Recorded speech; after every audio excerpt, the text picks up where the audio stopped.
ये देश नरेंद्र मोदी और मोहन भागवत का है, उतना ही ये देश महमूद का भी है। बीजेपी से भी जमीयत बात करना चाहती है, संघ को भी गले लगाना चाहती है, लेकिन जमीयत उलेमाए हिंद के प्रमुख महमूद मदनी के नए बयान से खाई और चौड़ी हो सकती है। नई बहस के लिए नए मोर्चे खोल सकती है, या यूं कहें कि मदनी ने जो कहा सीधे सीधे आरएसएस को चुनौती देने जैसा है। इस धरती की खासियत यह है कि ये खुदा के सबसे पहले पैगंबर अबुल बशर सैयदना आदम अलैहिस्सलाम की सरजमीन है। आप यहीं तशरीफ लाए। यह धरती इस्लाम की जाए पैदाइश है। यह मुसलमानों का पहला वतन है। इसलिए यह कहना, यह समझना और यह बोलना कि इस्लाम बाहर से आया हुआ कोई मजहब है, यह सरासर गलत। इतिहास के पन्ने पलटने पर पता चलता है कि इस्लाम का उद्भव 6वीं शताब्दी में हुआ, लेकिन मदनी ने अपनी थ्योरी से विवादों की डिक्शनरी खोल दी है, जो किसी भी सूरत में आरएसएस के खांचे में नहीं बैठता है। इसके बावजूद मदनी ताल ठोक रहे हैं। भारत हमारा देश है। जितना ये देश नरेंद्र मोदी और मोहन भागवत का है, उतना ही ये देश महमूद का भी है। न महमूद इनसे 1 इंच आगे है,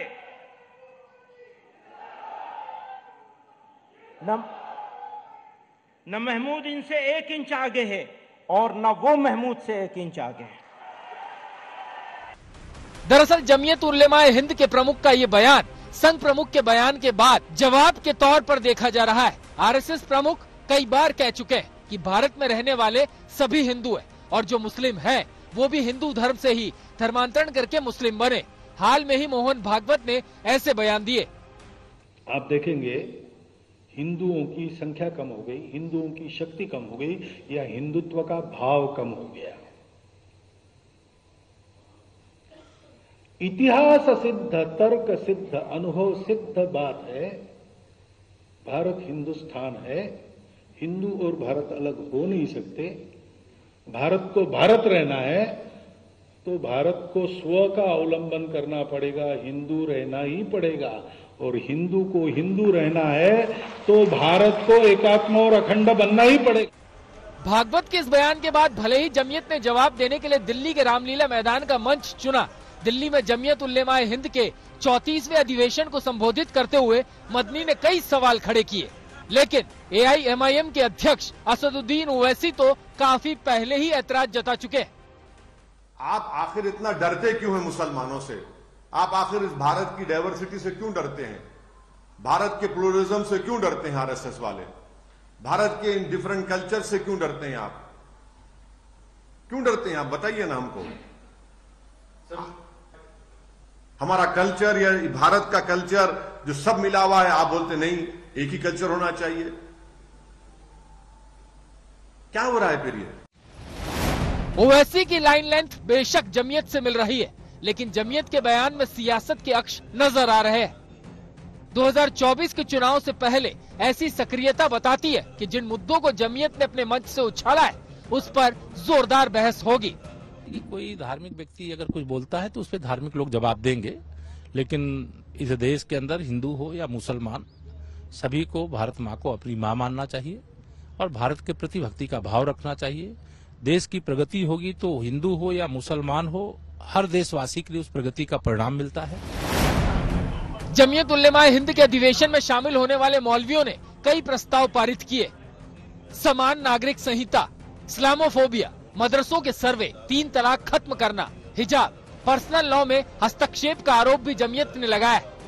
साथ ही इस्लाम के खिलाफ गलत सूचना और कश्मीर मुद्दे जैसे प्रस्ताव को भी अपनी मीटिंग का हिस्सा बनाया। लेकिन सबसे ज्यादा बेचैनी समान नागरिक संहिता को लेकर जमीयत की मीटिंग में देखने को मिल रही है। मुल्क में जो हालात पैदा किए जा रहे हैं और जिस तरीके से एक कम्युनिटी को कॉर्नर किया जा रहा है, तो उसका अल्टीमेट तो कभी कभी हम जो है सरकार को से अपील करते हैं कभी, लेकिन ये इशू ऐसी जगह पे पहुंच चुका है कि इसमें हमको सरकार को इसी लैंग्वेज में समझाना पड़ेगा। जमीयत के बयान के तुरंत बाद यूपी के मुस्लिम मंत्री दानिश अंसारी सामने आए और कहा कि देश में सभी जातियां और मजहब बराबर है और मोदी सरकार सभी को साथ लेकर चलने का काम कर रही है। सभी देश के कोई भी जाति धर्म के मजहब के लोगों सबके लिए देश बराबर है और हमारे प्रधानमंत्री नरेंद्र मोदी जी, हमारे मुख्यमंत्री योगी आदित्यनाथ जी इसी सोच को आगे बढ़ाते हैं। आपने देखा कल नरेंद्र मोदी जी ने यहाँ पे ग्लोबल इन्वेस्टर समिट का उद्घाटन किया और इसके बाद वो मुंबई में गए जहाँ मुस्लिम समाज के एक हमारे यूनिवर्सिटी का भी उन्होंने उद्घाटन किया। तो उन्होंने दर्शाया कि विकास, समाज, ये सब साथ चलना चाहिए और ये सब हमारे समाज का अहम अंग है। 100 साल पहले जमीयत की नींव रखी गई थी, लेकिन वक्त के हिसाब से इस धार्मिक संगठन की दिलचस्पी राजनीति में बढ़ती गई, जिसके बाद भारत की सियासत में इसकी दखलंदाजी भी बढ़ी। इस बार भी जमीयत ने अपने सबसे बड़े मंच से अपना रुख साफ कर दिया है, जिससे पता चलता है कि 2024 के चुनाव में किन मुद्दों की गूंज सबसे ज्यादा सुनाई देगी। दिल्ली से अमित भारद्वाज, लखनऊ से अभिषेक मिश्रा के साथ ब्यूरो रिपोर्ट, आज तक।